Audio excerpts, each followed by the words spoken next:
Item ಯಾವುದೇ ಇರಲಿ try ಮಾಡಿ ಆಚಿ ಚಿಕನ್ ಮಸಾಲಾ. ಆಚಿ ಚಿಕನ್ ಮಸಾಲಾ. PRC ಕೊಡೋದಕ್ಕೆ ಸರ್ಕಾರ ಮುಂದಾಗಿರುವಂತಹ ವಿಚಾರಕ್ಕೆ ಸಂಬಂಧಪಟ್ಟಂತೆ ಕೇಂದ್ರ ಸಚಿವ ಕುಮಾರಸ್ವಾಮಿ ಕೂಡ ರಾಜ್ಯ ಸರ್ಕಾರದ ವಿರುದ್ಧ ವಾಗ್ದಾಳಿ ನಡೆಸಿದ್ದಾರೆ. ನಿಜವಾದ ಮತದಾರರನ್ನು ಉಳಿಸೋದಕ್ಕೆ SIR ಮಾಡ್ತಿರೋದು, ಆದರೆ CM ರಾಜ್ಯ ಪ್ರವಾಸ ಮಾಡ್ತಿರೋದು SIR ದುರುಪಯೋಗಕ್ಕೆ, ಹೀಗಂತ ಕೇಂದ್ರ ಸಚಿವ ಕುಮಾರಸ್ವಾಮಿ ಗಂಭೀರ ಆರೋಪವನ್ನು ಮಾಡಿದ್ದಾರೆ. ಇಲ್ಲ, ಅವ್ರಿಗೆ ಹೇಳ್ತಿರತಕ್ಕಂಥ ನಮ್ಮದು ಸಹ ಮತ ಇದೆ. ಇದು ಯಾಕೆಂದರೆ SIR ಮಾಡ್ತಕ್ಕಂಥದ್ದು ಈಗ ಇದು ಮಾಡೋ ಉದ್ದೇಶವೇ ಇವತ್ತು ಅನರ್ಹ ಮತದಾರರನ್ನ ತೆಗಿಬೇಕು ಅಂತಕ್ಕಂಥದ್ದು ಪ್ರಮುಖವಾಗಿ. ಇವತ್ತು ನಿಜವಾದ ಮತದಾರರು ಏನಿದ್ದಾರೆ, ಯಾರ್ದಾದ್ರೂ ಕೈ ಬಿಟ್ಟು ಹೋಗಿದ್ರೆ ಅವ್ರನ್ನ ಸೇರಿಸಬೇಕು ಅಂತಕ್ಕಂಥ ದೃಷ್ಟಿಯಿಂದಲೇ ಮಾಡ್ತಾ ಇರ್ತಕ್ಕಂಥದ್ದು. ಅದರಿಂದ ಟೆಕ್ನಿಕಲಿ ಸಮಸ್ಯೆಗಳು ಉದ್ಭವ ಮಾಡಿ, ಈಗ ಇವತ್ತು ಕೆಲವು ಪತ್ರಿಕೆಯಲ್ಲಿ ನೋಡ್ತಾ ಇದ್ದೆ, ಕೆಲವು ಆ್ಯಪ್ನಲ್ಲಿ ತೋರಿಸ್ತಾನೆ ಇಲ್ಲ ಅಂತೇಳಿ. ಆ ರೀತಿಯಾಗಿ ನಿಜವಾದ ಮತದಾರರ ಹೆಸರುಗಳನ್ನು ಕೈ ಬಿಡಬಾರದು.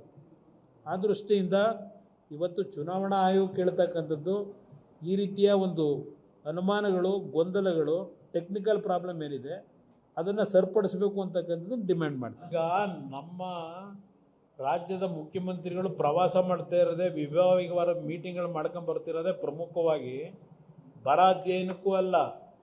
ಆ ಒಂದು ಪ್ರಗತಿ ಪರಿಶೀಲನೆ ಸಭೆ ಅಂತ ಅಂದರೆ SIRನ ಮುಖಾಂತರ ಏನು ನಡೀತಾ ಇದೆ ಪ್ರಕ್ರಿಯೆ, ನಮ್ಮ ಅಧಿಕಾರಿಗಳು ನೀವು ಏನು ಮಾಡಬೇಕು ಅಂತ ಸೂಚನೆ ಕೊಡೋದಕ್ಕೆ ಅವ್ರು ಪ್ರವಾಸ ಮಾಡ್ತಾ ಇರೋದು. ಅದು ಒಂದೇ ಮೀಟಿಂಗ್ ಅಲ್ಲ ನಡೀತಿರೋದು.